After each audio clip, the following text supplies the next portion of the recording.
بسم اللہ الرحمن الرحیم۔ حضرت سلیمان علیہ السلام نہر کے کنارے بیٹھے ہوئے تھے کہ ان کی نگاہ ایک چیونٹی پر پڑی۔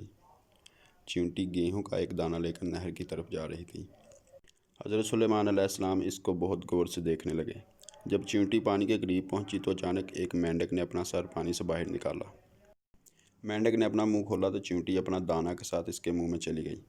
مینڈک پانی میں داخل ہو گیا اور تھوڑی دیر بعد پانی میں رہا۔ حضرت سلیمان علیہ السلام اس کو بہت غور سے دیکھتے رہے۔ تھوڑی دیر بعد مینڈک پانی سے نکلا اور اپنا منہ کھولا تو چیونٹی باہر نکلی، البتہ اس کے ساتھ دانہ موجود نہ تھا۔ حضرت سلیمان علیہ السلام نے چیونٹی کو بلا کر معلوم کیا کہ یہ ماجرا کیا تھا اور وہ کہاں گئی تھی۔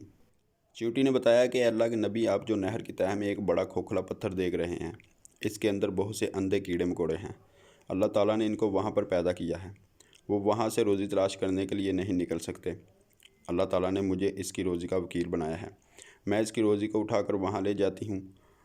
اللہ تعالیٰ نے اس مینڈک کو میرے لیے مختص کیا ہے تاکہ وہ مجھے پانی میں لے کر جائے۔ اس کے منہ میں ہونے کی وجہ سے پانی مجھے نقصان نہیں پہنچاتا۔ وہ اپنا منہ بند پتھر کے سوراخ کے سامنے کھول دیتا ہے۔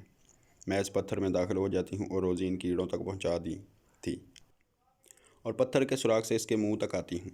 مینڈک مجھے دوبارہ منہ میں رکھ لیتا ہے اور پانی سے باہر لے آتا ہے۔ سبحان اللہ! کائنات میں جس جاندار کو بھی پیدا کیا گیا ہے، اس کی روزی کا انتظام اللہ تعالیٰ نے کر رکھا ہے۔ ہر جاندار سے روزی کا وعدہ کیا گیا ہے، پر بخشش کا وعدہ ہر ایک سے نہیں۔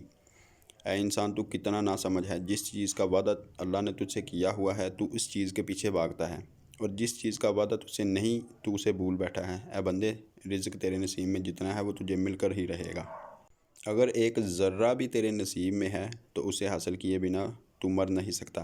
اے بندے، اگر فکر کرنی ہے تو آخرت کی فکر کر، آخرت میں کامیابی حاصل ہو جائے گی۔ آمین۔ دوستو، اگر آپ کو میری اس طرح کی ویڈیو اچھی لگتی ہے تو پلیز میرے چینل کو سبسکرائب کریں اور یہ ویڈیو اپنے دوستوں کے ساتھ شیئر کریں۔ صدقہ جاریہ ہے۔